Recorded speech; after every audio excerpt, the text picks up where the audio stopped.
व्यवस्थित नाही. व्यवस्थित नाही याचा अर्थ आरोग्यदायी नाही.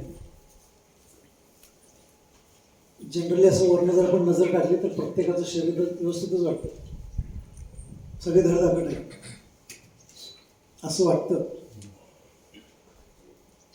तर तो अर्थ इथे नाही आहे.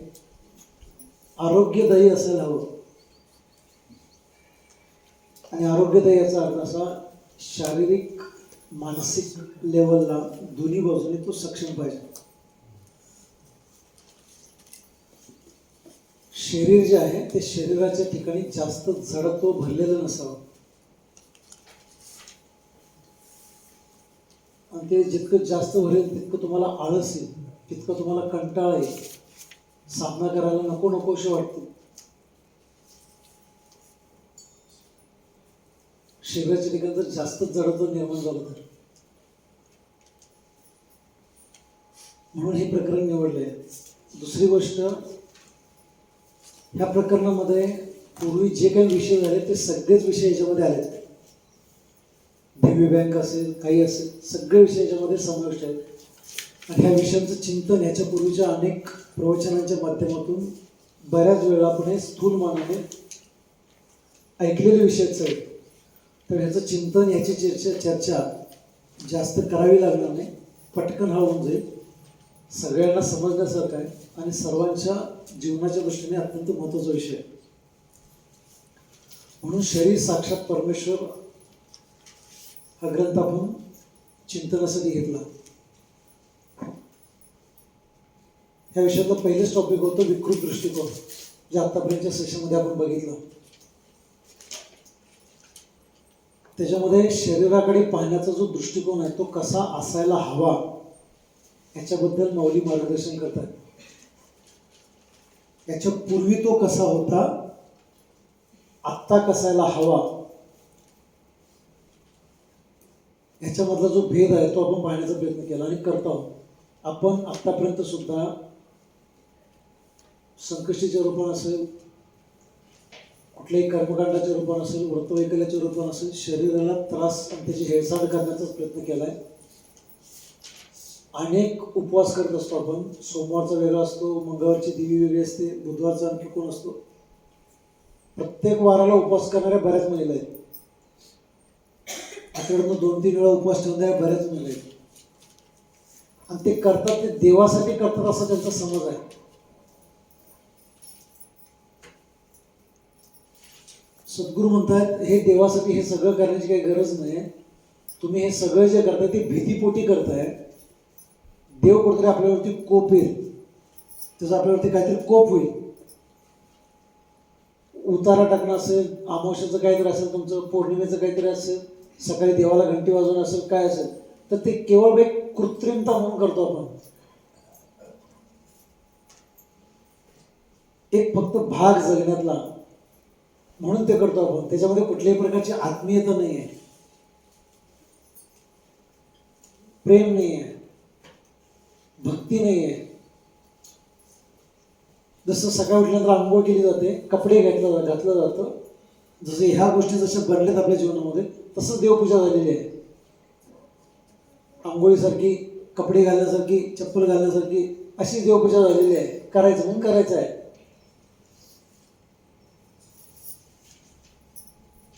याच्यातून बरेच अनेक परत घोळ आहेत.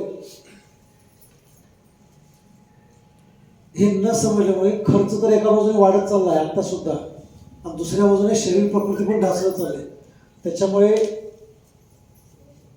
आपण आपल्या स्वतःच्या घरामध्ये जर विचार केला तर विचार करून बघा, प्रत्येकाच्या घरामध्ये मेडिकलच्या गोळ्या किती, सगळ्यांच्या गोळ्या काढायच्या बाहेर, किमान एक डबा भरेल, सगळ्या आतापर्यंत काढल्या तर.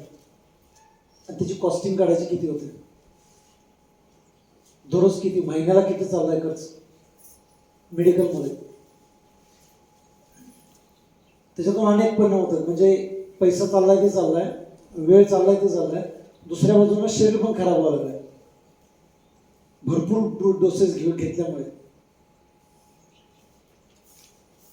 तर ह्याच्याकडे थोडा अवेअरनेस आपला वाढत जावा. अजूनही आपल्याला जास्त कोणाला अशी रोगराई नाही आहे आणि शरीर आहे म्हटल्यानंतर याला रोगराई येणार, पण ते होऊ नये याच्यासाठी जे प्रिकॉशन घ्यायला हवं ते पण आपल्याला लक्षात यावं. मग सगळी पहिलंच प्रकरण मांडलं आहे त्याच्यामध्ये विकृत दृष्टिकोन.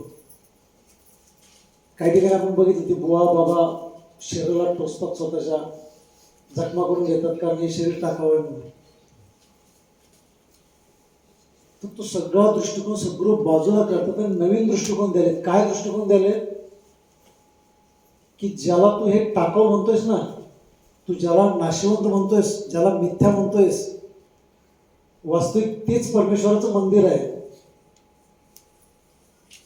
किंवा याच्या रूपानेच परमेश्वर आहे. ज्याची तू हेळसांड करायलास त्याला तुला सांभाळायचं आहे, त्याला तुला सांभाळायचं आहे. का सांभाळायचं आहे? तर आजपर्यंत आमचा अर्थ पैसे भरपूर कमवायचे आहेत, तरक्की भरपूर करायची आहे, किंवा मी चांगलं दिसलं पाहिजे, हा एक भाग आहे. पण महत्त्वाचा भाग किंवा महत्त्वाचा उद्देश जर काय असेल या शरीराला सांभाळण्याचा, तर तो एकमेव आहे आणि तो म्हणजे मुक्तीचा मार्ग शोधणं, त्या मार्गावरती जाणं. याच्यासाठी हे शरीर कामाला येतं. म्हणून सद्गुण याच्यामध्ये एक मुद्दा पण मांडला की शरीरच नाही तर काहीच नाही, परमार्थ पण नाही आणि संसार पण नाही. शरीर आहे तर साधना करू शकतो, आपण अभ्यास करू शकतो. शरीर आहे तर बायका मुलं आहेत, शरीरच नाही तर काय मग काहीच नाही. मग असं हे जे शरीर मध्यभागी आहे, सेंटरला आहे, केंद्रस्थान आहे, त्याला आम्ही किती वेळ घालवला आज?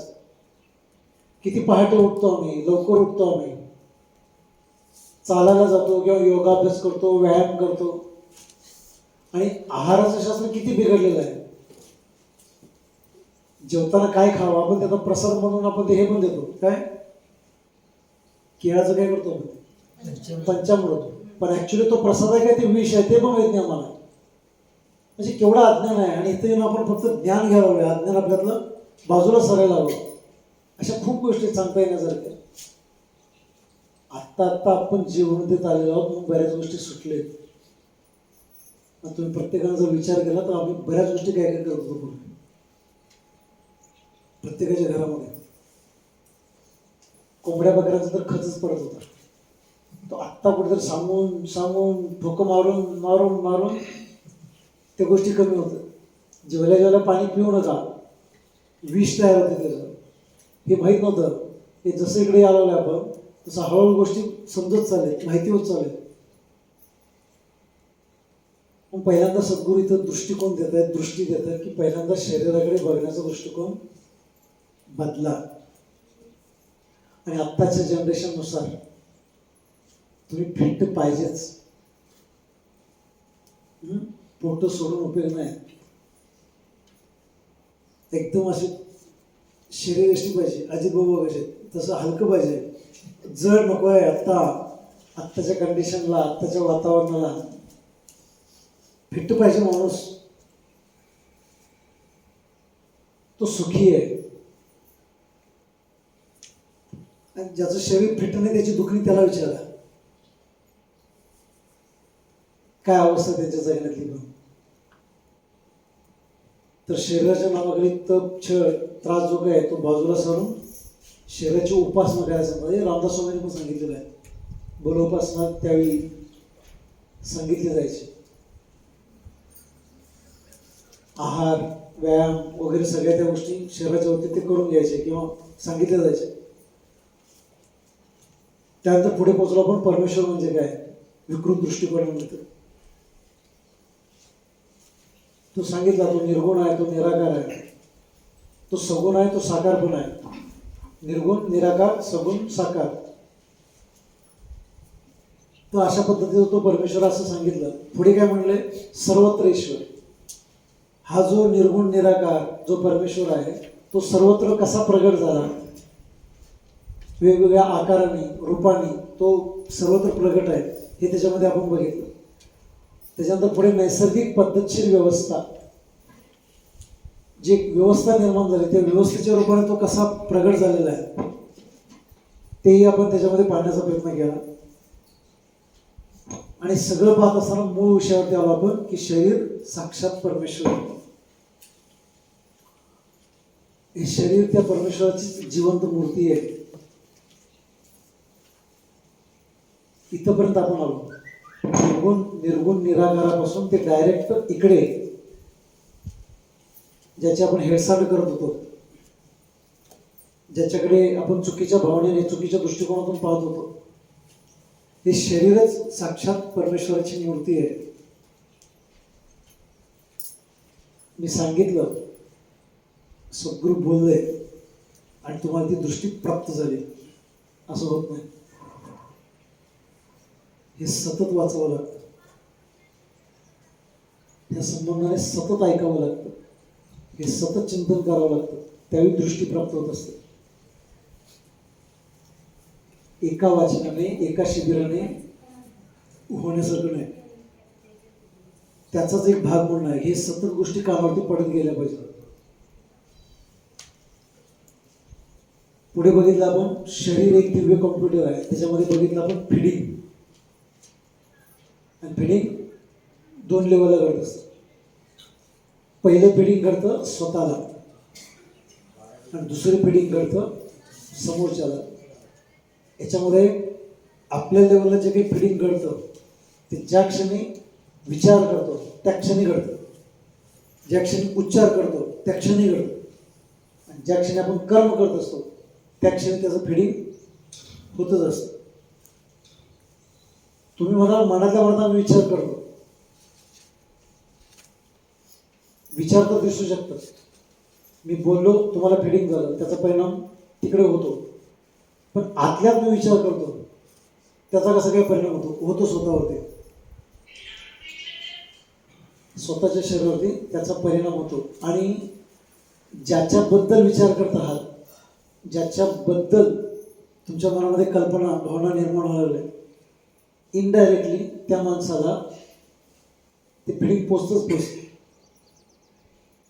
म्हणून शरीर एक दिव्य कॉम्प्युटर आहे. त्याच्यामध्ये आपण फिडिंग हा शब्द बघितलेला होता. त्यानंतर एक दिव्य टेप रेकॉर्डर आहे. आता हे प्रश्न इथं असा निर्माण होतो की खरंच शरीर कॉम्प्युटर आहे का? खरंच शरीर दिव्य टेप रेकॉर्डर आहे का? त्याच्यामध्ये 2 भाग आहेत. इथं जे सद्गुरू सांगतायत आत्ता, टेप रेकॉर्डर म्हणा किंवा कॉम्प्युटर म्हणा, हे जे बोलतायत हे शरीराबद्दलच बोलतायत, पण हे सूक्ष्म शरीराबद्दल बोलतायत. ह्या शरीराबद्दल नाही बोलतायत. हे शरीर रेकॉर्ड नाही करतायत. ह्या शरीराच्या ठिकाणी काही रेकॉर्ड होत नाही. इथं फक्त मल, मूत्र, रक्त, मांस, हाडं एवढंच आहे ह्याच्यामध्ये. हे रेकॉर्ड वगैरे काय करू शकत नाही. तर रेकॉर्ड करण्याचं माध्यम आहे हे डोळे. सगळं सांगितलंय त्याचं रचना करताना डोळे एक जबरदस्त व्हिडिओ कॅमेरे आहेत. ह्या डोळ्यामधून आपल्या ठिकाणी असणारी जी कॉन्शियस आहे, कॉन्शियसनेस ज्याला आपण जाणीव असं म्हणतो, ह्या डोळ्यातून ती रेकॉर्ड करतात. ते डोळ्याशिवाय ती रेकॉर्ड करू शकत नाही. मग डोळे तिच्यासाठी माध्यम आहेत. हे कान तिच्यासाठी माध्यम आहेत. कान रेकॉर्ड नाही करत, डोळे रेकॉर्ड करत नाहीत. डोळ्यातून रेकॉर्ड होण्याची प्रोसेस चालू झाली. म्हणून हे जे प्रकरण आहेत आता येणारी, ही सगळी सूक्ष्म शरीराच्या वरतीचे रेकॉर्ड करण्याची, फिडिंग करण्याची, हे सगळे सूक्ष्म शरीराला फिडिंग होत असतात. पण सूक्ष्म शरीराचा आणि स्थूल शरीराचा संबंध आहे. सूक्ष्म शरीराच्या ठिकाणी ज्या घटना घडतात, जे रेकॉर्डिंग करतात, त्याचा परिणाम पण स्थूलवरती होतोच होतो. कारण हे जॉईंट आहे. हा सगळा प्रकृतीचाच भाग आहे. तर हे एकमेकांवरती परिणाम होतच असतं. तर इथं जरी सद्गुरू म्हणत असले की शरीर रेकॉर्ड करतं, शरीर रेकॉर्ड करतं, याचा अर्थ सूक्ष्म शरीर ज्याला आपण म्हणतो, ते सूक्ष्म शरीराच्या ठिकाणी याचं रेकॉर्डिंग चाललेलं आहे. आणि त्याचा परिणाम सूक्ष्म शरीरावरती तर होतच होतोय, स्थूल शरीरावरती पण होतोय. दोन्ही गोष्टी महत्वाच्या आहेत. याच्यामध्ये एक साखळी पण बघितली आपण. शरीर साक्षात परमेश्वर हे पाहत असताना विनोद तुम्ही सांगा साखळी काय. आता कोणी बघू नका, बंद करा सगळं पटकन लवकर झटक्यात बंद करा. आणि एकदा बंद करा म्हटलं की बंदच करायचं. बंद वया वया बंद. विश्व, राष्ट्र, समाज, कुटुंब, इंद्रिय, शरीर, बहिर्मन, अंतर्मन, जीव, ईश्वर आणि ईश्वर. वा फार छान, मस्त. संजीव मोठ्यानं बोला. विश्व, राष्ट्र, समाज, कुटुंब, इंद्रिय, शरीर, बहिर्मन, अंतर्मन, जीव, ईश्वर आणि परमेश्वर. कार्यकर्ता की विश्व, राष्ट्र, समाज, कुटुंब, इंद्रिय, शरीर, बहिर्मन, अंतर्मन, जीव, शिव आणि ईश्वर आणि परमेश्वर. ठीक आहे. ईश्वर आणि परमेश्वर. खूप छान. और विश्व, मोठ्यानं बोला. विश्व, राष्ट्र, समाज, कुटुंब, इंद्रिय, शरीर, बहिर्मन, अंतर्मन, जीव, ईश्वर आणि परमेश्वर. थोरवे साहेब. विश्व, राष्ट्र, समाज, कुटुंब, इंद्रिय, शरीर, बहिर्मन, अंतर्मन, जीव, ईश्वर, परमेश्वर. असं ऐकत जाऊ. तुम्ही सांगा. विश्व, राष्ट्र, समाज, कुटुंब, इंद्रिय, शरीर, बहिर्मन, अंतर्मन, जीव, ईश्वर, परमेश्वर. तुम्ही सांगा. विश्व, राष्ट्र, समाज, कुटुंब, इंद्रिय, शरीर, बहिर्मन, जीव, लक्ष ठेवा. सगळं कालवण झालं सगळं. थोडे साहेब. विश्व, राष्ट्र, समाज. पुढचे जे बोलत असतात काही करावं लागत नाही, फक्त कान द्या. एवढ्या मला तुमच्याकडून तयारी करून घ्यायची तशी सगळी. कान द्या फक्त. सगळ्यांचं ऐकता ऐकतच पाठवून जातं. विश्व, राष्ट्र, समाज, कुटुंब, इंद्रिय, शरीर, बहिर्मन, अंतर्मन. दिसत नाही एवढं आमचं मला. दिसत नाही एवढं आमचं. ईश्वर, परमेश्वर. पुढे तुम्ही सांगा. विश्व, राष्ट्र, समाज, कुटुंब, इंद्रिय, शरीर, बहिर्मन, अंतर्मन, जीव, ईश्वर, परमेश्वर. ते सांगा. विश्व, राष्ट्र, समाज, कुटुंब, इंद्रिय, शरीर, बहिर्मन, अंतर्मन, जीव, अरे ईश्वर, परमेश्वर. हां गुड. तुम्ही सांगा. विश्व, राष्ट्र, समाज, कुटुंब, इंद्रिय, शरीर, बहिर्मन, अंतर्मन, जीव, ईश्वर, परमेश्वर. लास्ट. हां इकडे मला सविता दे ना नाव. विश्व, राष्ट्र, खाली बघू नका, बाहेर बघा. विश्व, राष्ट्र, समाज, सोपं खाली खाली उतर द्यायचं आहे. इंद्रिय, शरीर, बहिर्मन, अंतर्मन, जीव, ईश्वर आणि परमेश्वर. परत घेणार मी तुमचं दिसणार. विश्व, राष्ट्र, समाज, कुटुंब, इंद्रिय, शरीर, बहिर्मन, अंतर्मन, जीव, ईश्वर, विश्व, राष्ट्र, समाज, कुटुंब, इंद्रिय, शरीर, बहिर्मन, अंतर्मन, जीव, ईश्वर, परमेश्वर. खूप छान. तुम्ही राष्ट्र, समाज, कुटुंब, इंद्रिय, शरीर, बहिर्मन, अंतर्मन, जीव, ईश्वर, परमेश्वर. मला सांगा, तुम्ही घरात वाचतच नाही सोडा ग्रंथ. म्हणजे काय केलं असतं कोणास ठाऊक, हे माहीत पण नाही कोणाला. आज माहीत झालं तुम्हाला की अशी साखळी इथे काय आहे म्हणून. आता जर तुम्हाला साखळी तर विचारांची साखळी सगळे समजू शकतात. पण हे सद्गुरूने लिहून ठेवलंय. तिथे मागे 4, पुढे 4 आणि मध्ये विचार आहे. इकडे मागे 5, पुढे 5 आणि मध्ये शरीर आहे. पंचमहाभूतांनी बनलेलं शरीर मध्ये आहे, सेंट्रल आहे. सुजित सांग. विश्व, राष्ट्र, समाज, कुटुंब, इंद्रिय, शरीर, बहिर्मन, अंतर्मन, जीव, ईश्वर आणि परमेश्वर. गुड. माळी विश्व, राष्ट्र, समाज, कुटुंब इंद्रिय शरीर बहिर्मन अंतर्मन जीव ईश्वर आणि परमेश्वर. ईश्वर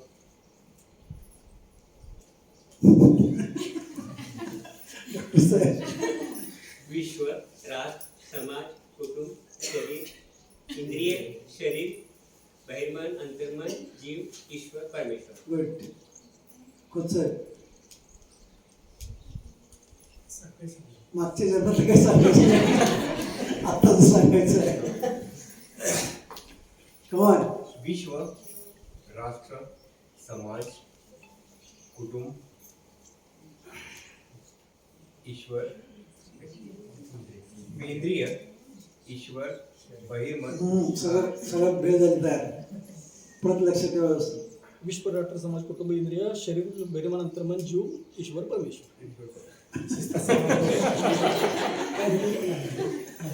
बरोबर सांगितलं. विश्व राष्ट्र समाज कुटुंब समाज कुटुंब इंद्रिय शरीर बहिर्मन अंतर्मन जीव ईश्वर आणि परमेश्वर. परमेश्वर. तुम्ही सांगा. ईश्वर राष्ट्र समाज कुटुंब बरोबर. इंद्रिय शरीर बहिर्मन अंतर्मन जीव ईश्वर आणि परमेश्वर. ठीक आहे. आता आपण पाहणार आहोत शरीर पंचमुखी महादेव. मध्ये विचारा प्रत्येकी तुम्ही झोपत नव्हतं तरी सांगता आलं पाहिजे.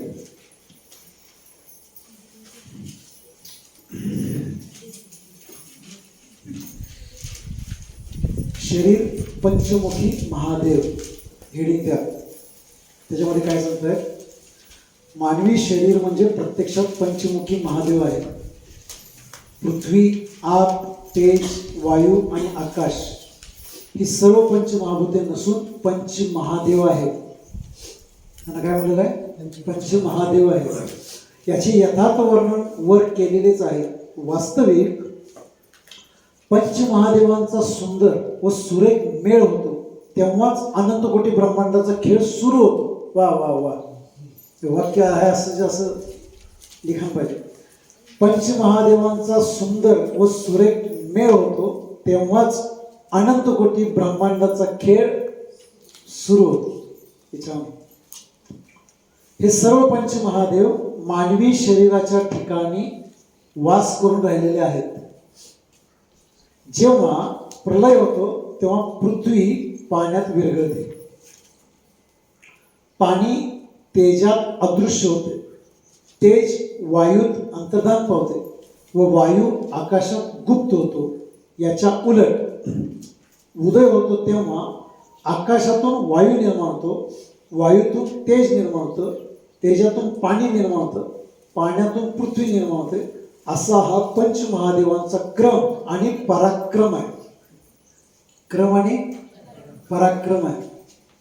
त्याचप्रमाणे मानवी शरीराचा लय आणि उदय म्हणजे प्रत्यक्षात पंचमहादेवांचा क्रम आणि पराक्रम आहे. म्हणूनच मानवी शरीर म्हणजे प्रत्यक्षात पंचमुखी महादेव आहे हे लक्षात घेऊन त्याचा मान सन्मान केला पाहिजे व त्याची योग्य प्रकारे वर वर्णन केल्याप्रमाणे उपासना व आराधना केली पाहिजे. ज्ञानेश्वर महाराज हेच सांगतात, सर्व उपाधी माझी गुप्त चैतन्य असे सर्वगत ते तत्वज्ञ संत स्वीकारती. परंतु जीवनविद्या एक पाऊल पुढे टाकून सांगते की सर्व उपाधी माझी व्यक्त पंचमहाभूत असे सर्वगत ते जीवनविद्या निश्चित स्वीकारती. या शरीररूपी पंचमुखी महादेवांचा मान सन्मान करून त्याची कृपा संपादन करायची की त्याचा अवमान करून कोप प्राप्त करून घ्यायचा हे सर्वस्वी तुझ्याच हातात आहे. म्हणून तूच आहेस तुझ्या जीवनाचा शिल्पकार. आता शरीराकडे बघण्याची परत नवीन दृष्टी द्यायला लागले, नवीन अँगल द्यायला लागले. आतापर्यंत काय काय सांगितलं की शरीर म्हणजे कॉम्प्युटर आहे बाबा. परत काय म्हणाले, हे शरीर म्हणजे टेप रेकॉर्डर आहे. आता काय सांगतात त्याच्या पुढे जाऊन की शरीर म्हणजे पंचमहाभूतांचा खेळ आहे आणि मेळ आहे. पहिला मेळ आणि मग खेळ असतो. आता ह्या दोन शब्दांचा अर्थ कोण सांगतो? मेळ आणि खेळ. गुड. प्रगटीकरण होणे. बरोबर. नाही नाही, मेळ एकत्रित आले आणि एकत्रित आल्यानंतर त्यांचा खेळ सुरू होतो, प्रक्रिया सगळ्या सुरू होतात. लक्षात आलं? म्हणून दुसरा एक शब्द वापरला माऊलींनी की पंचमहाभूतांचा क्रम आहे आणि तोच ह्या पंचमहाभूतांचा पराक्रम आहे. क्रम कसा आणि पराक्रम कसा सांगा? पंचमहाभूतांचा क्रम सांगा पहिला. क्रम सांगा म्हणाले मी. पंचमहाभूतांचा क्रम कसा आहे? हा पराक्रम वगैरे तुम्ही सांगताय. आकाश, आकाशातून काय आलंय? वायू, वायूतून तेज, तेजातून जल, जलातून पृथ्वी. हा काय आहे? क्रम. क्रम ह्याला मेळ म्हणतो आपण. आणि खेळ किंवा पराक्रम ज्यावेळी विध्वंस होतो, प्रलय होतो, विध्वंस होतो, त्यावेळेला काय होतं? हे उलट जातं. पाणी पृथ्वीला गिळतं, पाण्याला तेज गिळतं, तेजाला वायू आणि वायूला परत आकाश. म्हणून हे जे शरीर आहे हे शरीर पंचमहाभूतांचा खेळ आहे, मेळ आहे. आणि भगवान श्रीकृष्णांच्या दृष्टिकोनातून जर सांगायला झालं तर ही लीला आहे. काय? लीला आहे. ह्या सगळ्या लीला आहेत, बाहेरच्या काही घडतात ह्या सगळ्या लीला आहेत. आपण जे मगाशी पाहिलं ना, पृथ्वी स्वतःभोवती फिरता फिरता सूर्याभोवती फिरते, ही त्या भगवंताची लीला आहे. आणि जेव्हा आपण भगवंताची लीला असं म्हणतो तेव्हा भगवंताचं अधिष्ठान आहे आणि लीला प्रकृतीकडून घडते. शिव अधिष्ठान आहे, पार्वतीच्या माध्यमातून ह्या सगळ्या लीला घडत आहेत, पण त्याला अधिष्ठान मात्र शिवतत्वाचं आहे. म्हणून ह्या शरीर आणि जरा विचार करा ना, हे जे काय आहे काय आहे? हे काय आहे ज्याला आपण एवढं जगतो, काय काय काय काय करतो, याला ऍक्च्युली काय आहे? पंचमहाभूत. पंचमहाभूत ह्याला जाळल्यानंतर फक्त काही गोष्टी ज्या घडतात त्या सगळ्यांच्या वरती तसंच घडतं. पंचमहाभूत विसर्जित होतं. एक पुढे येईल का नाही मला माहिती नाही, पण आता विशाल सिद्धांत मानतो जसा परमेश्वर अनंत आहे, तो जसा अविनाशी आहे तसं शरीर सुद्धा अविनाशी आहे. त्याला नाशवंत म्हटलं आहे हे चुकीचं आहे. ते अविनाशी आहे. अविनाशी याचा अर्थ काय सांगायचं आहे? नष्ट झालं म्हणजे नष्टच झालं. त्याला नष्ट झालं म्हणजे नष्टच झालं, काहीच होत नाही. वास्तविक जर बघितलं तर ह्या ब्रह्मांडामध्ये कुठली गोष्ट नष्टच होत नाही, परावर्तित होते. हे जाता पण म्हणतो ना, पण जातो म्हणजे विसर्जित होतं. पाण्याचं पाण्याला, मातीचं मातीला विसर्जित होतं आणि पुन्हा त्याच्यातूनच नवीन निर्माण होतं. नष्ट कुठे होतं? परत वेगळ्या रूपाने ते प्रगट होतं. शरीर मरत नाही, मरत नाही. त्याला सुंदर शब्द सद्गुण वापरला तोच आहे करेक्ट. विसर्जित होतं, विसर्जित होतं आणि पुन्हा त्याच्यातूनच नवनिर्मिती होत असते. माती, जल, अग्नी, वायू आणि आकाश याच्या व्यतिरिक्त हे दुसरं काहीच नाही. ज्याला आपण माझं माझं समजतो किंवा ज्याला मी समजायला लागलोय ते सगळं म्हणजे मी आहे असं समजतो ना. तू नाही आहेस, मग काय आहे? पंचमहाभूत आहेस. बसतंय मी पटते का म्हणलं नाही, पटते सगळ्यांनाच. पचतंय का? पचत नाही. ज्या वेळेला पचेल त्यावेळी मुक्त. हे दुसरं तिसरं काही नसून पंचमहाभूत आहे. जे आपल्या डोळ्याला दिसतंय प्रत्येकाचं शरीर पंचमहाभूत एकत्रित आले. जे कोणी असेल. काय शंका आहे? असं जर तुम्ही बघायला लागला तर काय होईल? काय होईल? काय होईल? कोण सांगताय? आणखी कोण सांगताय? हे सगळं पंचमहाभूत. असं जर तुम्हाला दृष्टी जर प्राप्त झाली, या दृष्टीतून जर तुम्ही सगळे पाहायला लागला तर काय होईल? एकच आहे सगळे, एकच आहे सगळे, एकच तत्व आहे. कोण बोला? तू बोला. कोण बोला? वैरागी. काही वैरागी. ही सगळी पंचमहाभूत आहे. आणि हीच जर दृष्टी सगळी बघण्याची झाली, आसक्ती कशात निर्माण होणार तुम्हाला? पंचमहाभूताला आपण बघतच नाही, प्रॉडक्ट म्हणून बघतो. आणि सद्गुरू हीच दृष्टी द्यायला की हे जसं पंचमहाभूत आहे, सगळेच गोष्ट तशा हे काय आहे? पंचमहाभूत आहे. सगळंच पंचमहाभूत एकत्रित आले आणि ते प्रोडक्ट बनलंय, ती गोष्ट बनलंय. आणि अशी जर दृष्टी प्राप्त झाली तर त्या विषयाच्या प्रती असणारी जी आसक्ती आहे ती आसक्ती कमी व्हायला लागते. आसक्ती कमी झाली की भक्ती वाढलीच म्हणून समजा. हे सूत्र आहे. बरेच लोक तुमच्या मनात जे प्रश्न असतात ना, भक्ती का होत नाही, भक्ती का होत नाही, मन का लागत नाही, साधना का होत नाही? कारण विषयांच्या बद्दल आसक्ती आहे. जिथं आसक्ती आहे विषयांची तिथं भक्ती होत शकत नाही, होऊच शकत नाही. आणि ज्याची भक्ती व्हायला लागले, परमेश्वराकडे जो वळायला लागलाय किंवा परमेश्वराची कृपा त्याला व्हायला लागले, हे ओळखायचं कसं? हाच हे सिंबॉल आहे. विषयांच्या प्रती ज्याची निरासक्तता वाढत चालले त्या माणसानं पक्क समजावं की भगवत कृपा, सद्गुरु कृपा त्याच्यावरती व्हायला लागली. ह्याला म्हणतात सद्गुरु कृपा.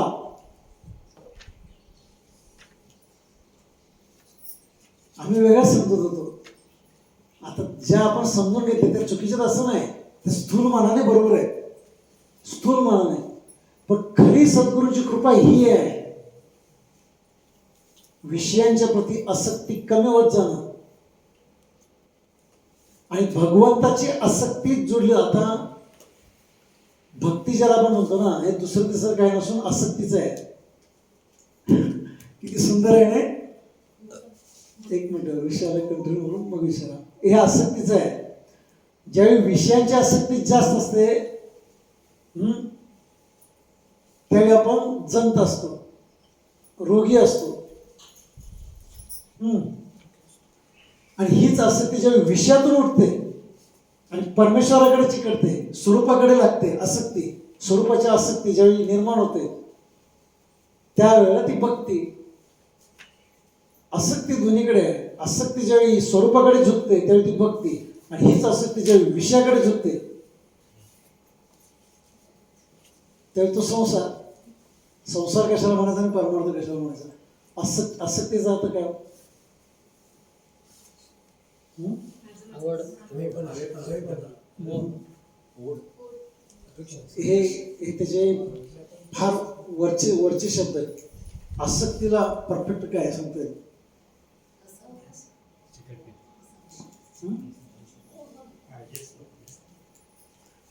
आसक्तीचा अर्थ सोपं तुम्हाला समजण्यासारखं जमतच नाही. त्याच्याशिवाय 1 मिनिट जमतच नाही. हे 1 मिनिटाला जर बाजूला झालं, हे 1 मिनिट बाजूला झालं आणि आपण दुसरं काहीतरी करायला तर एखादं महत्वाचं काम असेल, ते महत्वाचं काम केल्या पटकन आठवण कोणाची होते? म्हणजे आपण मोबाईलची जास्त आसक्त आहोत. ह्याच्याशिवाय करमत नाही, ह्याच्याशिवाय जमत नाही, ह्याच्याशिवाय झोपवत नाही, काहीच नाही ह्याच्याशिवाय. हीच गोष्ट जर भगवंताच्या बाबतीत झाली,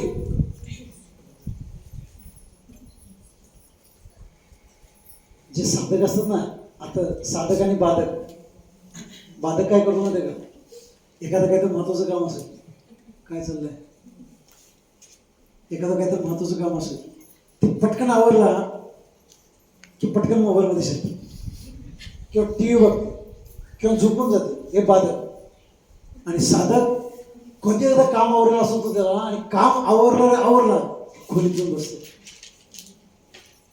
त्यांना त्याची चटक आहे, त्याच्याशिवाय त्यांना गमत नाही. श्रवण, चिंतन, वाचन, मनन ह्याच्याशिवाय गमत नाही. त्याला म्हणायची आसक्ती.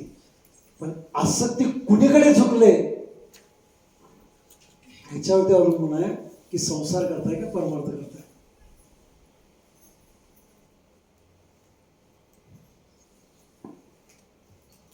लक्षात येते.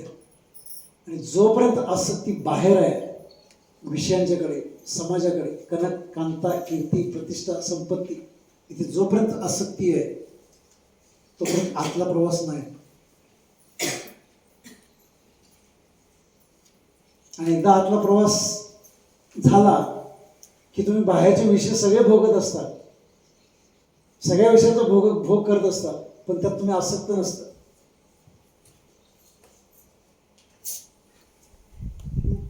एकाने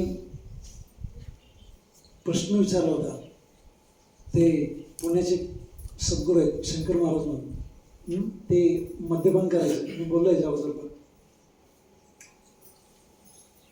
तर त्यांच्याकडे जेव्हा आपण पाहतो तेव्हा असं वाटतं की अरे कसलं काय,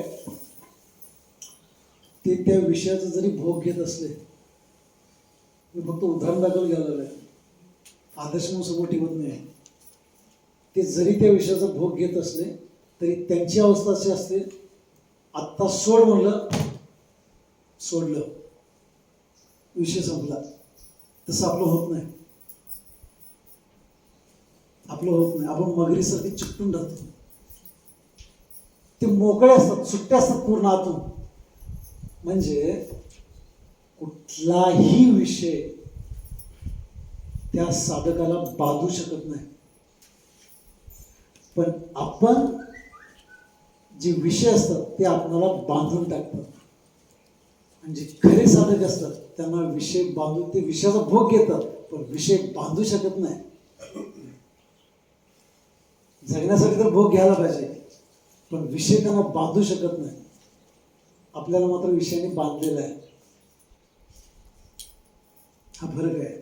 आणि जर सगळेच पंचमहाभूताचे पुतळे आहेत, आकार आहेत, असं जर आपण पाहायला लागलो तर आसक्ती, म्हणजे ज्याला निरासक्त भाव म्हणतो, तो वाढीस लागतो. त्यातून वैराग्य येतं. ज्याच्यासाठी मी धावतो ते ॲक्च्युली काय आहे हे बुद्धीच्या सचोटीवरती जे क्लिअर होतं त्यावेळी आनंद आहे. मग त्यावेळी मोज आहे. का सांगा? कारण तुम्ही स्वतंत्र होताय. तुम्हाला बांधणारा कोण आता राहिलेला नाही.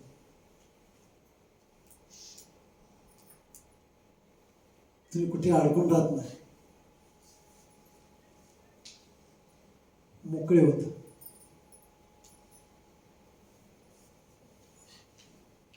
अर्थ समजतो यातला, डेप्थ कळतंय. त्यामुळे इथे हा जो दृष्टिकोन दिलाय समोरून तो फार जबरदस्त आहे की सगळ्यांच्याच ठिकाणी पृथ्वी, आप, तेज, वायू, आकाश हे तयार झालेलं आहे. हे तयार झालेलं आहे. हे दुसरं काय आहे? फक्त पंचमहाभूतांचा पुतळा आहे. या भावनेतून जर आपण बघितलं, या दृष्टिकोनातून जर बघितलं आपण, तरी गुलामगिरीतून मुक्तता व्हायला चालू होते. तुम्ही सुटायला लागता. हे ज्ञान आहे. ही माझी बायको, हा माझा मुलगा, ही माझी मुलगी, हा माझा नवरा, या भावनेतून पाहणं हे अज्ञान आहे. आणि हा पंचमहाभूतांचा पुतळा, हे पंचमहाभूत एकत्रित आलेत, या भावनेतून पाहणं हे ज्ञान आहे. आणि ज्ञान नेहमी अज्ञानाला काटतच काढतं.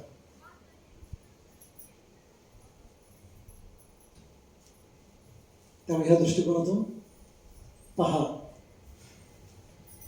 हे सद्गुण इथं अधोरेखित करायचं. आणि सर्वांना विनंती, शरीर साक्षात परमेश्वर, त्याला फक्त डोळे झाकू देऊ नका. परमेश्वराला आपण जागृत करायला लागले. परमेश्वर झोपला नाही.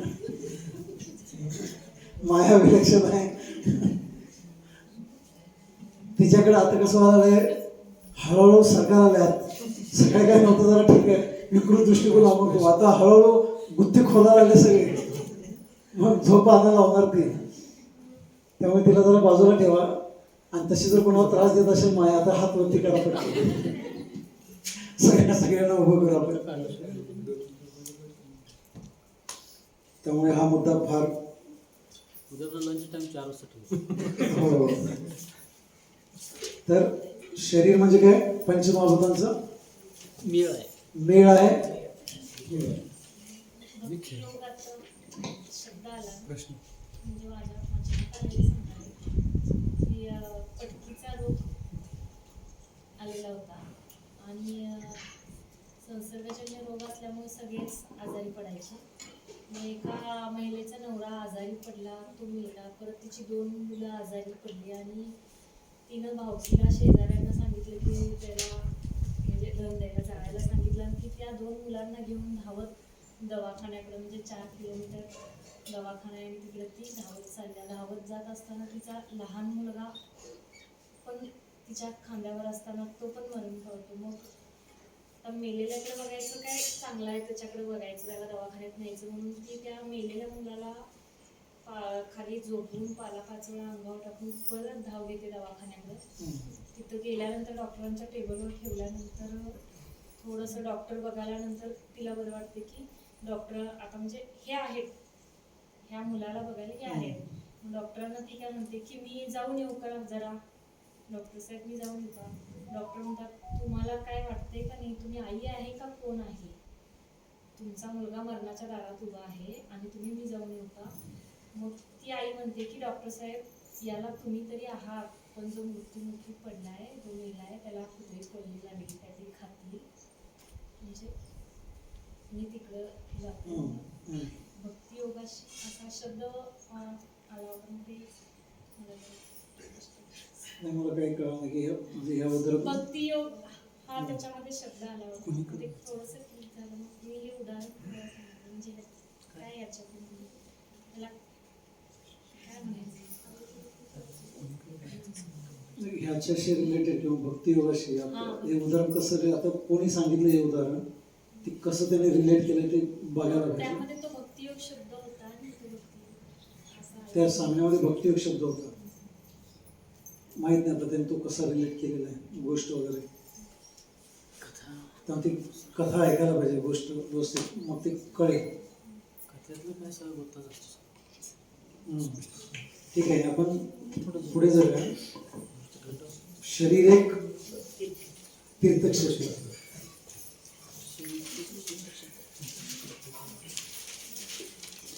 जीवनविद्येने विश्वरूपाने प्रगट झालेल्या परमेश्वराची खालीलप्रमाणे व्याख्या केलेली आहे. ही व्याख्या पाठ पाहिजे.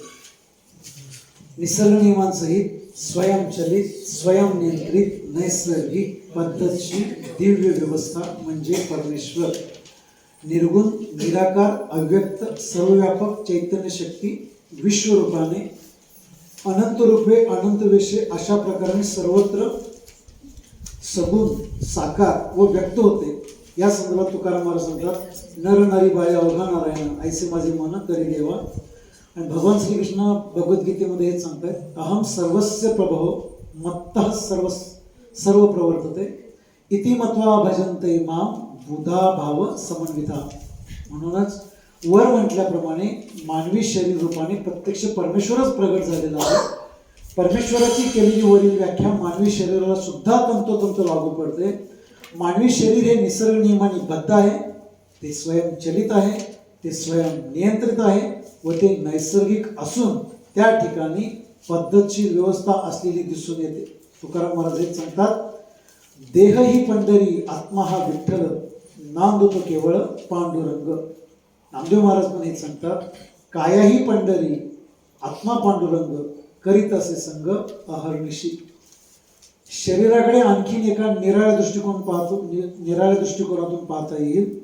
आळंदीला अलंकापुरी असे दुसरे नाव आहे आणि या आळंदीत ज्ञानदेवांचे स्थान असून तेथे इंद्रायणी नदीचे वास्तव्य आहे. पुढचं वाचण्यावर कोण सांगतंय?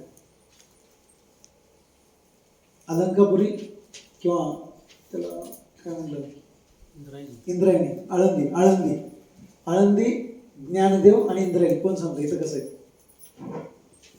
पटकन.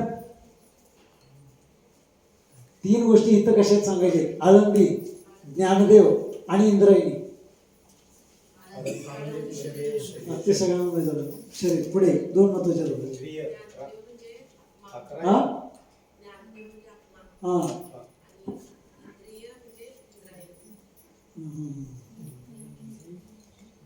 कोण सांगतंय?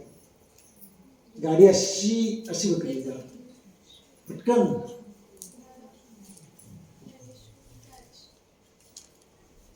मोठ्यानं बोलायचं.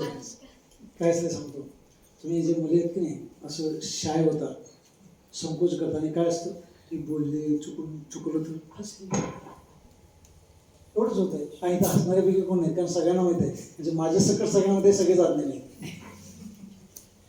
एवढं माहीत असतं.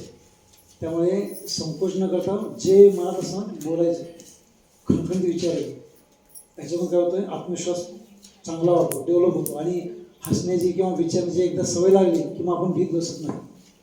आणि त्याच्या पाठीचं एक महत्त्वाची भूमिका सांगतो, मला जाणून घ्यायचं सत्य काय, आणि ते सत्य जाणून घेण्याच्या बदल्यात जर मला काही टीका टिप्पणी मिळणार असेल, उपहास उडवला जाणार असेल, कोणी हसणार असेल, तर मला काही त्याच्याशी पर्वा नाही. हे सगळं सहन करायला तयार आहे, कारण मला सत्य समजून घ्यायचं. पण ह्याच्याकडे बघून जर मी सत्य समजून घेण्याकडे दुर्लक्ष केलो आणि जर अज्ञानच बाळगून राहिलो, तर ह्याच्यासारखं दुसरं दुःखदायक गोष्ट कुठली नाही. हा छान छान छान. आळंदी आत्मदेव म्हणजे ज्ञानदेव आणि इंद्रायणी म्हणजे जाणीवेचा फ्लो, जाणीव ही इंद्रायणी आहे. चला पुढे, बरं झालं वाचायला नाही.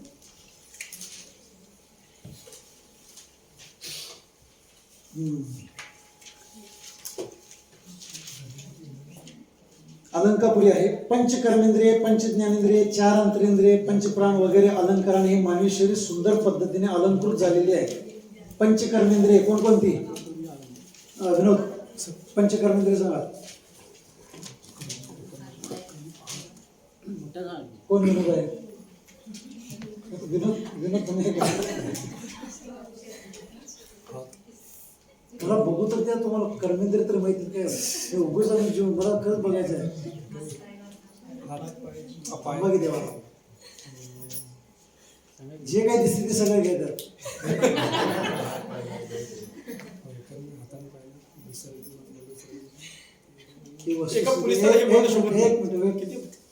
प्रखर कसं बोलणार माहिती नाही तर, पण ते मान्य करतात. मला एवढंच माहिती आहे, म्हणजे ही गोष्ट समजण्यासारखी. इथं तुम्हाला कळते काय व्हायला लागलंय, असे खूप लोक आहेत नुसतंच येतात सत्संगामध्ये.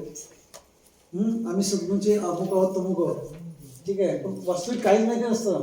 हे तर साधी गोष्ट सोडा, मोठे प्रवचन व्याख्यान करत सुद्धा गोंधळ आहे सगळं. हात, पाय, डोळे, कान आणि जीभ. चुकलं. थांबा. हा माणसाचा. अरे कोण बोलला? त्वचा कोण बोलला? त्वचा कोण बोलला? होय भोसले साहेब. अरे भारी आहे. हा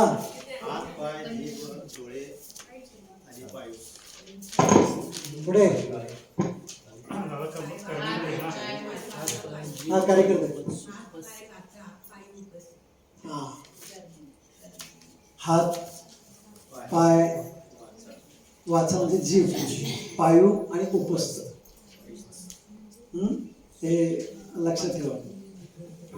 पायू आणि उपस्थ याचा अर्थ जननेंद्रिय आणि गुदद्वार, पृष्ठभाग आपण, या दोन गोष्टी. तर पंच कर्मेंद्रिय, पंच ज्ञानेंद्रिय कुठली कुठली?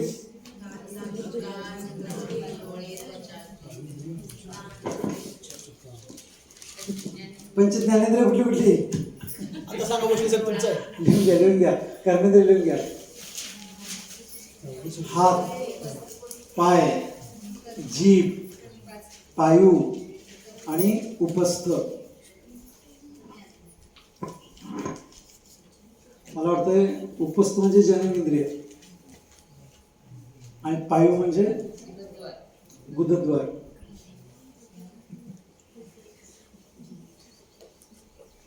ठीक आहे. ज्ञानेंद्रिय कुठली कुठली? पंच ज्ञानेंद्रिय.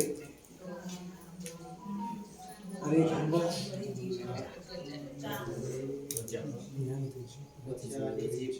जीभ, त्वचा, पुढे कान, नाक, डोळे. ही काय झाली? पंच ज्ञानेंद्रिय. अंतरेंद्रिय कुठली कुठली? पंच अंतरेंद्रिय कुठली कुठली? पंच अंतरेंद्रिय कुठली कुठली?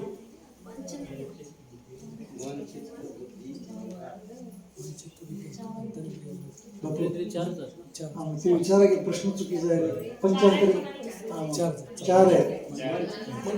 कुठली कुठली? मन, बुद्धी, चित्त आणि अहंकार. अंतरेंद्रिय. पंचप्राण कुठले कुठले? आता आज सकाळी सांगितले उपयोग माताजीने. पंचप्राण कुठले कुठले? काल की सगळंच घेऊ. हा, अपान. अगदी सोपं आहे, लक्षात ठेवा. काय आणि राहिला एक राहिला. हा बरोबर सांगितलं. व्यान, व्यान, अपान, सपान, उद्धान आणि प्राण. हे पंचप्राण. लिहून घेतली का? अरे लिहून घ्यायचं नसतं. व्यान, अपान, सपान, उद्धान आणि प्राण. पंचप्राण झाले. सप्त धातू कुठले सांगले सकाळी?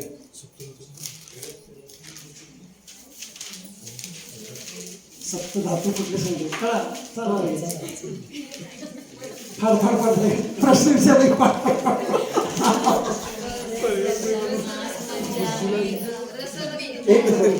एक घोळ होणारा नेहमी पाठच करून घ्यायचं. पहिला कुठला? रस. दुसरा रक्त, मांस, मेद, अस्थि, मज्जा, शुक्र. परत सांगायचं आता. पहिला रस, रक्त, मांस, मेद, अस्थि, मज्जा, शुक्र. परत सांगा. रस, रक्त, मांस, मेद, अस्थि, मज्जा, शुक्र. परत सांगा. रस, रक्त, मांस, मेद, अस्थि, मज्जा, शुक्र.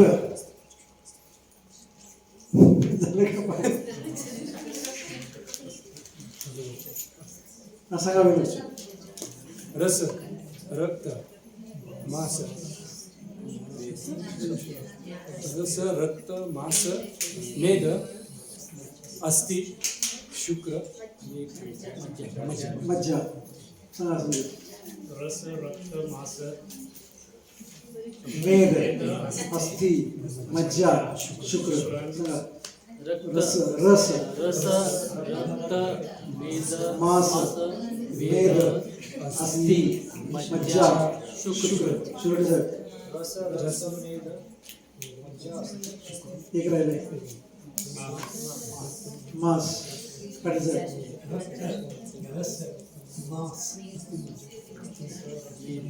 मेद, मज्जा, आणि शुक्र. तू सांग.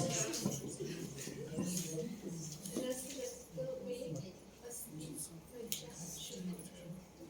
मज्जा शुक्र. आता एकदम सगळेजण म्हणूया व्यवस्थित. रस रक्त मांस मेद अस्थि मज्जा शुक्र. चला पुढे. पंचप्राण झाले, पंच कर्मेंद्रिय झाली, पंच ज्ञानेंद्रिय झाली, 4 अंतरेंद्रिय झाली वगैरे अलंकाराने हे मानवी शरीर सुंदर पद्धतीने अलंकृत झालेले आहे. इतर सोन्या मोत्याचे अलंकार कितीही मौल्यवान असले तरी त्या सर्वांची किंमत करता येते, परंतु मानवी शरीराच्या काही जे अलंकार आहेत ते अत्यंत मौल्यवान तर आहेतच, पण त्याची किंमत पैशात करता येत नाही. हजारो रुपये खर्च करून सुद्धा गमावलेला अवयव पुन्हा प्राप्त होत नाही. कृत्रिम पद्धतीने बसवलेल्या अवयवाला नैसर्गिक पद्धतीने मिळालेल्या अवयवाची किंचितही सर येत नाही.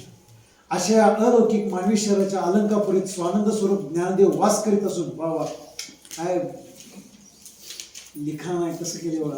अशा या अलौकिक मानवी शरीराच्या अलंकापुरीत स्वानंद स्वरूप ज्ञानदेव वास करीत असून शरीररूपी आळंदीत जाणीवरूपी इंद्रायणी नित्य वाहत असते.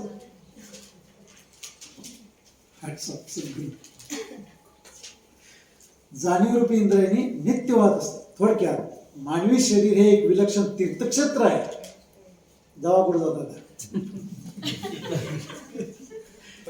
तीर्थक्षेत्राला जावा. मानवी शरीर हे एक विलक्षण तीर्थक्षेत्र आहे याची जाणीव बहुसंख्य लोकांना नसते. ही मोठी खेदाची गोष्ट आहे. पुण्य मिळवण्यासाठी बहुसंख्य लोक कामधंदा सोडून किंवा रजा काढून तीर्थक्षेत्राला जातात. खूप कष्ट घेतात, खूप पैसा खर्च करतात, पैसा नसेल तर कर्ज सुद्धा काढतात आणि विविध कारणामुळे मलिन व अशुद्ध झालेल्या नदीच्या पाण्यात स्नान करतात. मी तर तिथं वाडीला बघतोय, इकडे बिचारा पाय धुत असतो आणि इकडे दरच चित्र आहे. गुरु आहे तिथे गेलं ना, असे पायऱ्या आहेत ना तिथे, त्या बाजूला पाय असा एकमेकावरती घासायला आला असं उभारूनच. आणि त्याच वेळेला पुढे एक स्त्री उतरले खाली आणि काय म्हणते त्याला आचमन आचमन हा तीर्थाचमन तीर्थाचमन असं करतो. जिथं मसरत होतात, जनावर होतात, गटरीत सगळ्या इतर जिथं पाणी तर नदीत आहे ते आता आचमन व्हायला लागले. पूर्वीच्या नद्या वेगळ्या, आत्ताच्या वेगळ्या. परवा मी सांगितलं होतं, कॉलवरती सांगितलं मी, प्रयागराजला गेला एक व्यक्ती कुंभमेळ्यात आणि मला आमच्या मुलाला राहायला होते रात्री रूमवरती. आणि आल्यानंतर मी त्याला इंटरव्ह्यू वगैरे दिली, सगळं रजिस्टर नंबर करून घेतलं आणि हौसून मी म्हणले काय म्हणले, पाणी आणले, पाणी म्हणाले, कसलं पाणी म्हणले, प्रयागराजला गेलो तुम्ही म्हणाले कुंभमेळ्याला. आणि तुम्हाला काय सांगू म्हणाला, आदल्या दिवशी सगळी जी माणसं मेली होती त्याच्यात दुसऱ्या दिवशी मी गेलो म्हणाले. पण मी गेलोच आणि तिथलं पाणी भरून आणले. आता म्हणलं काहीतरी असेल कारण म्हणलं कशाला भरून आणलं ते पाणी, तर म्हणले इथं खिद्रापूरला कोपेश्वर मंदिर आहे, त्या पिंडवर मी वाटत कुठलं लिंक पण तिकडलं पाणी इकडल्या पिंडवर घेऊन. त्याला म्हणलं देवा तुम्ही कुठले राहायचे, तर म्हणला मी पुण्याचा. प्रयागराजला जायला खर्च किती आला तुम्हाला, तिथून इकडे किती खर्च आला आणि आता इथून जायला किती खर्च येणार, 12,000 ते 13,000 रुपये त्यांना सांगितले. फक्त पाणी होत आहे.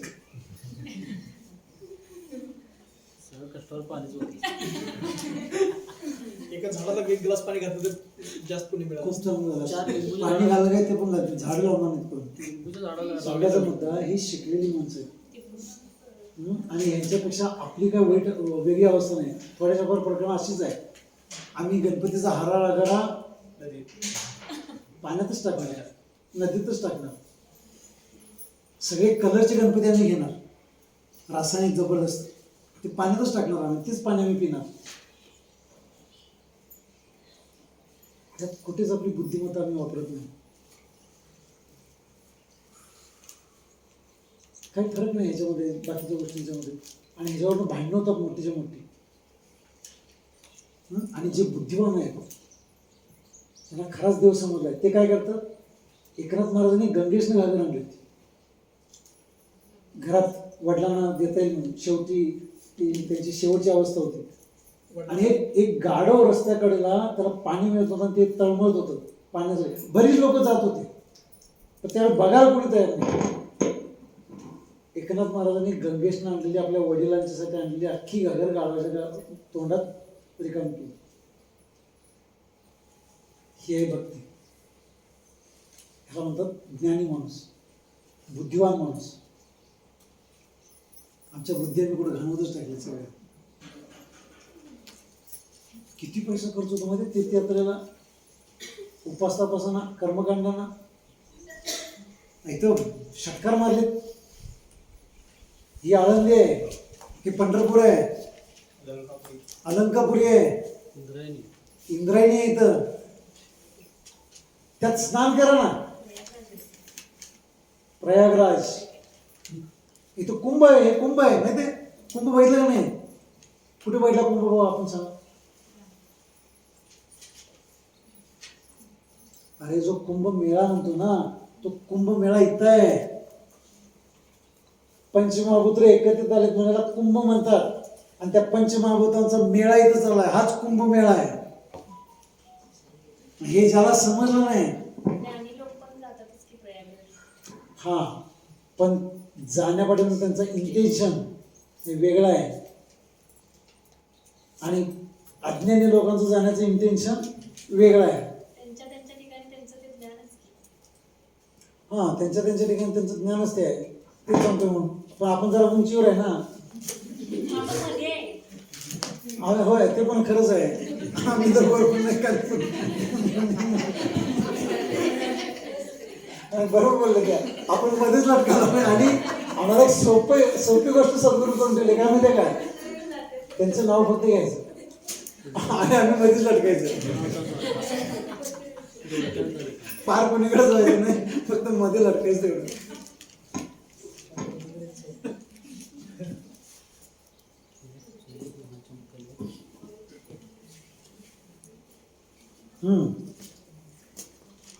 पुढे बघा.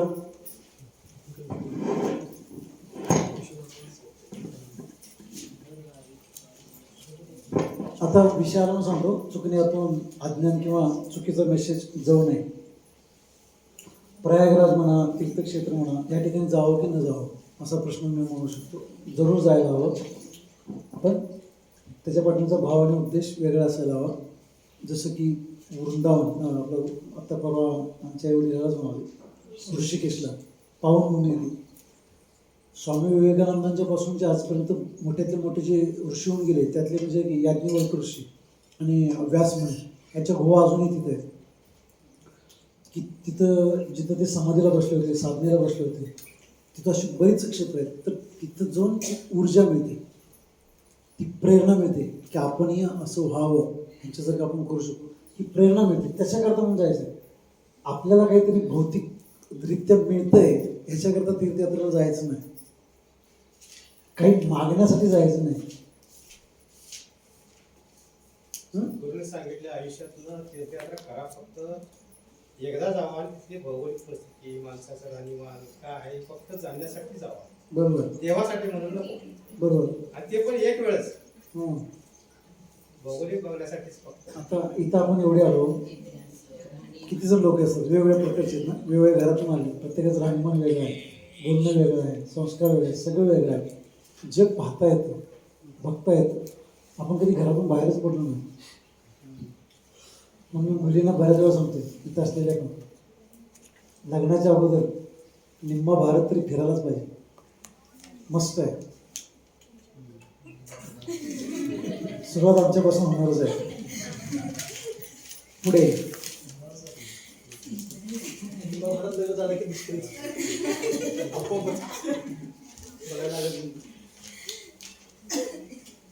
कुठे आलो होतो आपण? जाणीवरूपी इंद्रायणी नित्य वाहत असते. थोडक्यात मानवी शरीर हे एक विलक्षण तीर्थक्षेत्र आहे याची जाणीव बहुसंख्य लोकांना नसते. ही मोठी खेदाची गोष्ट आहे. पुण्य मिळवण्यासाठी बहुसंख्य लोक कामधंदा सोडून किंवा रजा काढून तीर्थक्षेत्रात जातात, खूप कष्ट घेतात, खूप पैसा खर्च करतात. पैसा नसेल तर कर्ज सुद्धा काढतात आणि विविध कारणामुळे मलिन व अशुद्ध झालेल्या नदीच्या पाण्यात स्नान करतात. या संदर्भात तुकाराम महाराज सांगतात, देही असून या देव वृता फिरतो निर्दैव देव असे अंतरामी वेळतिंडी तीर्थग्रामी नाभी मृगाचे कस्तुरी वेळतिंडी वनांतरी तुका सांगे मूळ जना अरे देही देव का पाहणं. जीवनतेच्या दृष्टिकोनातून सुद्धा वरील सर्व यातायात करण्याची काहीच आवश्यकता नाही. जीवनते सांगते मानवी शरीर हेच क्षेत्र आहे आणि हृदयस्थ स्वानंद हाच गोविंद गोपाळ विठ्ठल आहे व जाणीव हीच आहे अखंड वाहणारी नदी. तुकाराम महाराज सांगतात तीर्थी धोंडा पाणी देव रोकडा सज्जनी. परंतु एक पाऊल पुढे टाकून जीवन ते सांगते तीर्थी धोंडा पाणी देव रोकडा स्वशरीरी. व त्या तीर्थक्षेत्राला जाण्याची यातायात करीत असण्यापेक्षा स्वतःचा उद्योग व्यवसाय आवडीने व प्रामाणिकपणे करीत व नामस्मरण किंवा विश्व प्रार्थना गात व जोडले ना नामस्मरण किंवा विश्व प्रार्थना गात स्वानंद स्वरूप जाणीवेच्या नदीत डुंबत तीर्थयात्रेचे पुण्य जोडणे सहस्रपटीने इष्ट व श्रेष्ठ होय. आता नेमके काय करायचे हे ज्याचे त्यानेच ठरवायचे असते आणि म्हणूनच जीवन त्या ठणकावून सांगतोय तूच आहेस तुझ्या जीवनाचा शिल्पकार. त्या एकच हेडिंग द्या तिथं वरती शरीर एक तीर्थक्षेत्र आणि त्याच्यामध्ये तोच एक मुद्दा टाका शरीर म्हणजे आळंदी स्वानंद स्वरूप आत्मदेव म्हणजे ज्ञानदेव आणि जाणीव म्हणजे इंद्रायणी.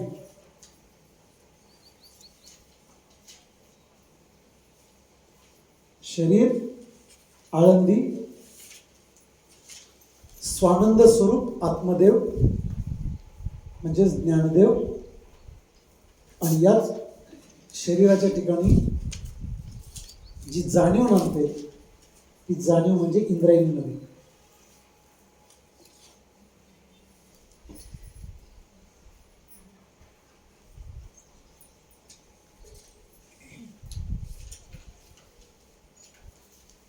दुसरं घ्या कुंभ म्हणतो ना कुंभ पंचमहाभूतांचा कुंभ आहे. शरीर म्हणजे पंचमहाभूतांचा कुंभ आहे. त्यालाच कंसात शब्द टाका मेळ आणि त्याच्या पुढेच लिहून घ्या की या कुंभाकडून शरीराकडून ज्या काही गोष्टी होत असतात त्याला खेळ म्हणतात.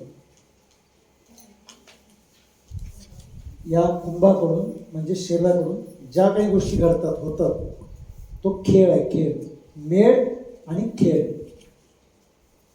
एकत्रित आलेत. मेळ आणि आता तुमचं जे लिखाण चाललंय तो त्याचा खेळ चाललाय.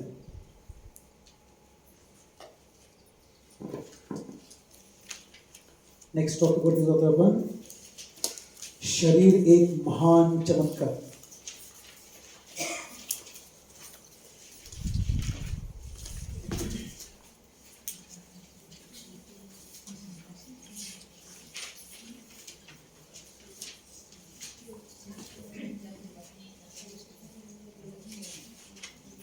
पाठवते या तुम्ही.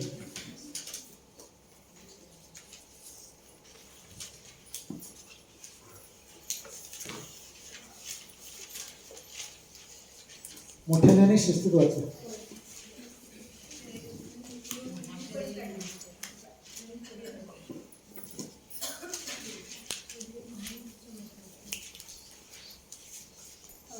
शरीर एक महान चमत्कार. चमत्कार तिचे नाव नमस्कार अशी मराठी भाषेमध्ये एक म्हण आहे. लोक माणसामध्ये चमत्कारांचे किती विलक्षण आकर्षण आहे हे या म्हणीवरून प्रक्रियाच येते. एखादा बुवा किंवा बाबा चमत्कार करतो असे एखाद्या माणसाने दुसऱ्या माणसाच्या कानात नुसते कुजबुजले तरी तो षटकर्णी होऊन लोकांच्या झुंडीच्या झुंडी त्या बुवा बाबाच्या दिशेने पळ सुटतात. चमत्कारांचे हे विलक्षण आकर्षण लोकांमध्ये दिसून येते. याचे मुख्य कारण एकच आहे. मुळातच मरकट अशा माकडाला कोणीतरी मद्य पाजले, त्यात त्या माकडाला एक विंचू चावला, त्यात त्या माकडाचे ओके फिरले म्हणजे ते माकड काय गोंधळ घालेल त्याची कल्पनाही करवत नाही. सामान्य लोकांची अशीच बिकट परिस्थिती आहे. लोक मुळातच अज्ञानी असतात. त्यात त्यांना अंधश्रद्धेचा विंचू चावलेला असतो. त्यातही त्यांना दैवबागाचे मद्य बालपणापासून पाजलेले असते. त्यास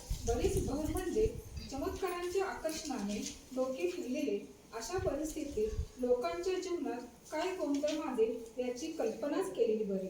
चमत्कार करणाऱ्या बुवा किंवा बाबाला काही सिद्धी प्राप्त झालेल्या असतात किंवा त्याच्याजवळ विशेष प्रकारचे सामर्थ्य असते व त्या सामर्थ्याच्या बळावर तो बुवा बाबा आपल्या जीवनातील सर्व संकटे, आपत्ती, रोग व दुःख निवारण करील अशा लोकांचा प्रामाणिक समज असतो. परंतु हा समज पूर्णपणे गैरसमज असतो. मुळातच कुठल्याही बुवा किंवा बाबाकडे चमत्कार करण्याचे सामर्थ्यच नसते. बुवा किंवा बाबा चमत्कार करतात अशा अफवा काही लोक भोळेपणाने किंवा अज्ञानाने कोणाच्या तरी एकीव सांगण्यावरून जनमानसात पसरवित असतात. त्याचप्रमाणे काही अन्य लबाड लोक बुद्धी परस्पर तर काही स्वार्थ साधण्याच्या हेतूने चमत्कारांच्या दंतकथा लोकांमध्ये सांगत सुटतात. त्यातच काही अन्य लोक त्या दंतकथा अधिक तिखट मीठ लावून लोकांना सांगतात. बुडत्याला काडीचा आधार वाटतो.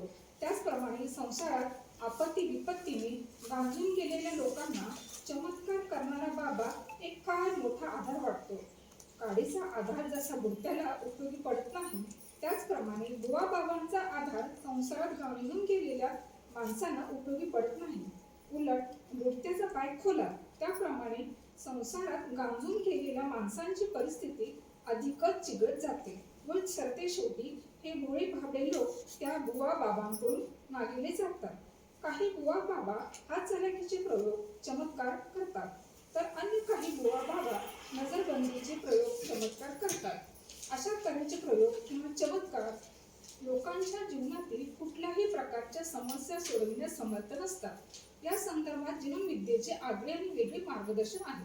जीवनविद्या सांगते हे अखिल विश्व चमत्कारांनीच भरलेले आहे. जेथे पाहाल तेथे चमत्कार दिसेल. चमत्कार पाहण्याची दृष्टी आपल्याजवळ नसते, हेच माणसाचे दुर्दैव आहे. चमत्काराने भरलेल्या या विश्वात मानवी शरीर हा सर्व चमत्कारांचा मुखमणी आहे. मानवी शरीराचा प्रत्येक अवयव हा सुद्धा एक प्रचंड चमत्कार आहे. मानवी शरीरामध्ये जो मेंदू आहे तो तर चमत्कारांचाही चमत्कार आहे. शास्त्रज्ञ असे सांगतात की सामान्यपणे माणसे आपल्या मेंदूचा फारच अल्प प्रमाणात वापर करतात. शास्त्रज्ञ असेही सांगतात की अतिशय बुद्धिमान असा गणला गेलेला माणूस सुद्धा मेंदूचा वापर 10% अधिक करत नाही. याचाच अर्थ असा की 10% मेंदूचा वापर करून मानव जातीने विज्ञान व तंत्रज्ञान यांच्या सहाय्याने प्रचंड प्रगती केलेली आहे. माणसाने जर 100% मेंदूचा वापर केला तर भविष्यात काय घडेल याची कल्पना सुद्धा करणे शक्य नाही. थोडक्यात मानवी शरीर हा चमत्कारांचा मुकुटमणी असून सुद्धा सामान्य माणसे स्वतःच्या जवळचा महान चमत्कार सोडून फालतू चमत्कारांच्या मागे धावत सुटतात. ही मोठी खेदाची गोष्ट होय. सूक्ष्म दृष्टीने मानवी शरीराकडे पहा. शरीराची अंतर्बाह्य रचना भव्य व दिव्य झालेली दिसून येईल. मानवी शरीराची संपूर्ण रचना अखिल व रेखीव असून सुबक व सुंदर आहे. सर्वांगाने व सर्वार्थाने सुरेख अशी नैसर्गिक पद्धतशीर व्यवस्था शरीराचे ठायी असलेली दिसून येते. स्थूल, सूक्ष्म, अतिसूक्ष्म व दिव्य अशा क्रमाने शरीराची रचना केलेली दिसून येते. पंचमहाभूते, पंचकर्मेंद्रिये, पंचज्ञानेंद्रिये, 4 अंतेंद्रिये, पंचप्राण, कल्पनाशक्ती, भावनाशक्ती, वासनाशक्ती, संकल्प शक्ती, चैतन्य शक्ती अशा स्थूल, सूक्ष्म, अतिसूक्ष्म व दिव्य प्रकाराने मानवी शरीर युक्त आहे.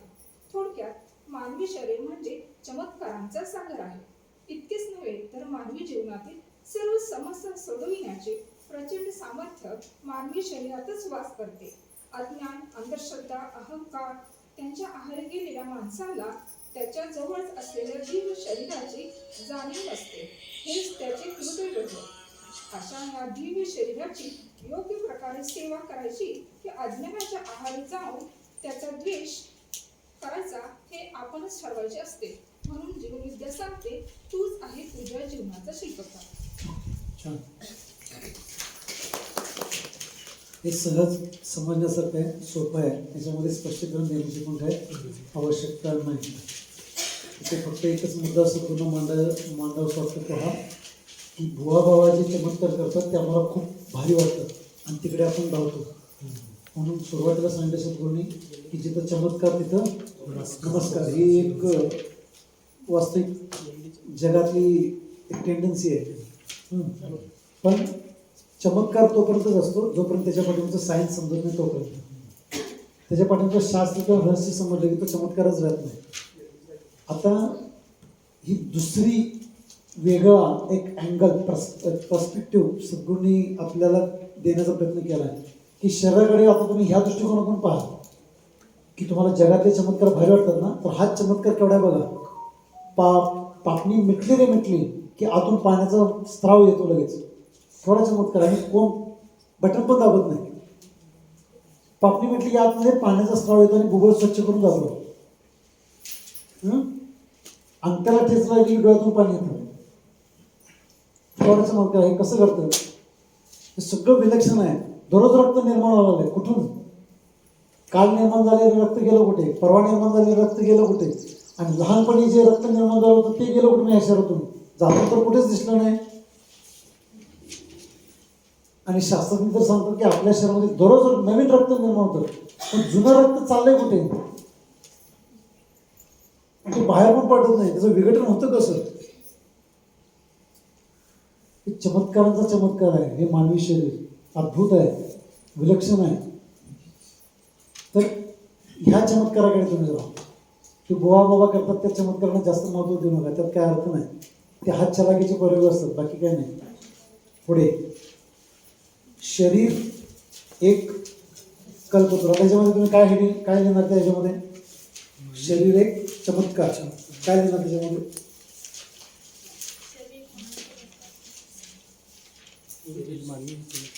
स्वतःच एक चमत्कार केला आहे. चमत्कारांचा आदर असं द्या. बस तेवढं तुम्हाला विश्लेषण करता येतं, सांगतात त्याच्यामध्ये. शरीर एक कल्पतरू. कारेंगे काय या वाचवायचं ना, उभारून काय अर्थ नाही. या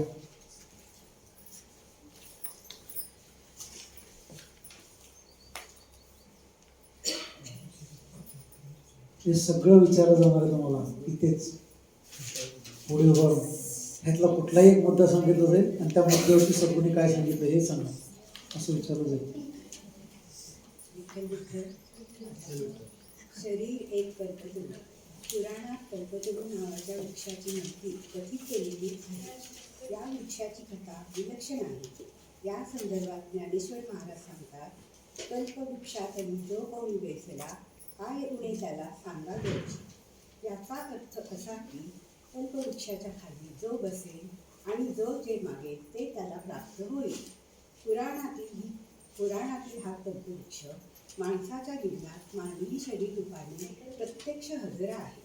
कल्पतरूच्या वृक्षाखाली बसलेल्या माणसाला जर का आपण कल्पवृक्षाखाली बसलेलो आहोत याची जाणीव नसेल तर त्याच्या जीवनात भयानक परिस्थिती निर्माण होणार हे निश्चित. कारण अज्ञानाने किंवा चुकीने किंवा अनवधानाने तो ज्या इष्ट किंवा अनिष्ट इच्छा किंवा संकल्प मनात आणीन त्या सर्व इच्छा किंवा संकल्प सिद्धीचा एकदा एक प्रवासी एका गावाहून दुसऱ्या गावाला जात असता दुपारच्या 2 प्रहरी तहानेने व भुकेने व्याकुळ झाला. आजूबाजूला त्याने नजर टाकली तर काही अंतरावर त्याला एक वृक्ष दिसला. तो त्या वृक्षाखाली जाऊन बसला. त्याच्या मनात सहज एक इच्छा निर्माण झाली की आता आपल्याला जर थंडगार पाणी प्यायला मिळेल तर देवाची मोठी कृपा होईल. हा विचार त्याच्या मनात एका क्षणीच पाण्याने भरलेला चांदीचा पेला त्याच्या समोर आला. पाणी प्यायल्यावर त्याला त्या प्रवाशाच्या मनात इच्छा निर्माण झाली की आता जर अन्न मिळेल तर देवाची मोठी कृपा होईल. ही इच्छा मनात एका क्षणीच पंचपक्वान्नाने भरलेले सोन्याचे ताट त्याच्या समोर आले. पाणी पिऊन व भोजन केल्यावर त्या प्रवाशाच्या मनात इच्छा निर्माण झाली की आता झोपायला गादी आणि उशी मिळेल तर देवाची मोठीच कृपा होईल. हा संकल्प मनात एका क्षणीच गादी आणि उशी प्रवाशाला प्राप्त झाली. तृप्त मनाने बिछाण्यावर पहुडलेला तो प्रवासी आजूबाजूला पाहू लागला. एम्प्टी माइंड इज डेव्हिल्स अशी इंग्रजीमध्ये एक म्हण आहे. तृप्त झालेल्या रिकाम टेकड्या त्या प्रवाशाच्या डोक्यात सहज एक अनिष्ट विचार आला. तो मनात म्हणतो, मी जे जे मागितले ते मला या ठिकाणी क्षणाभ्यास प्राप्त झाले. बापरे, येथे एखादा राक्षस असेल तर माझे काय होईल? हा विचार त्याच्या मनात येता क्षणी एक राक्षस तेथे हजर झाला. राक्षसाला पाहून त्या प्रवाशाची भीतीने गाळण उडाली. तो मनात म्हणतो, अरे बापरे, हा राक्षस मला जर खाईल तर माझ्या पोराबाळांचे कसे होईल? हा विचार त्याच्या मनात येता क्षणी राक्षसाने त्या प्रवाशाला खाऊन टाकले. कल्पवृक्षाखाली बसलेल्या माणसाची अशी परिस्थिती होते. मानवी शरीर हाच एक दिव्य कल्पवृक्ष आहे आणि या कल्पवृक्षाखाली प्रत्येक व्यक्ती बसलेली आहे. दुर्दैवाची गोष्ट अशी की आपण एक दिव्य कल्पवृक्षाखाली बसलेले आहोत याची जाणीव माणसाला नाही. त्यामुळे त्याच्या वाट्याला भयंकर परिस्थिती येते. सुख पाहता जवा पाडे, दुःख पर्वता एवढे, अशी माणसाची बिकट परिस्थिती निर्माण होण्यास हेच त्याचे अज्ञान कारणीभूत आहे. अनिष्ट विचार, अनिष्ट कल्पना, अनिष्ट संकल्प, अनिष्ट भावना व अनिष्ट चिंतन करण्याची बहुतेक सर्व माणसांना सवय जडलेली असते. डॉक्टर मर्फी सांगतात, thoughts of jealous, fear, worry and anxiety tear down your nerves and glands, bringing about physical and mental diseases of all kinds. तुम्ही जसे विचार, कल्पना व चिंतन कराल त्याप्रमाणे तुमच्या जीवनाला आकार प्राप्त होतो. हे सर्व घडवून आणण्याचे कार्य तुमचे शरीर किंवा शरीर अंतर्गत अंतर्मन घडवून आणत असते. थोडक्यात तुम्ही मानवी शरीर दिव्य कल्पवृक्षाच्या खाली बसलेले आहात हे नित्य स्मरणात ठेवून नित्य ईश्वर चिंतन व शुभचिंतन करायचे की अनिष्ट व अशुभ चिंतन करायचे हे केवळ तुमच्याच हातात आहे. म्हणून जीवनविद्या सांगते, तूच आहेस तुझ्या जीवनाचा शिल्पकार.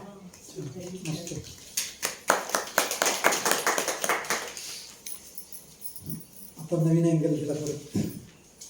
शरीर एक कल्पवृक्ष.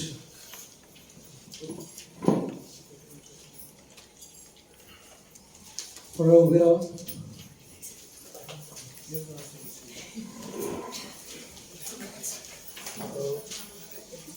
नेक्स्ट टाइम उभा राहायला अट ठेवा, हात ना टेकता उभारलं पाहिजे. म्हणजे थोडक्यात गप्पा सांगायला हात ना टेकता उभारलं पाहिजे. आतवरती खिचावरती चंप्यावर उभारायचं. चंप्यावर एक बोटर कोण राहत नाही दिसतंय मला बघायचं. मग मागं कोणतं राहिले एकदम कडक ते खिचावरती एकदम. ईश्वरा सर्वांना चांगली बुद्धी दे, आरोग्य दे, सर्वांना सुखात आनंदात ऐश्वर्यात ठेव, सर्वांचं भलं कर, कल्याण कर, रक्षण कर आणि तुझे गोड नाम मुखात अखंड राहू दे. सद्गुरुनाथ महाराजची जय. थोडा इकडे वाचा तिथंच काय जरा खुर्च्यांची व्यवस्था केली असते आपण, पण जेवढी सोय जास्त करू तेवढा सोय पण जास्त करू. लगेच झोपणारच नाही. पाणी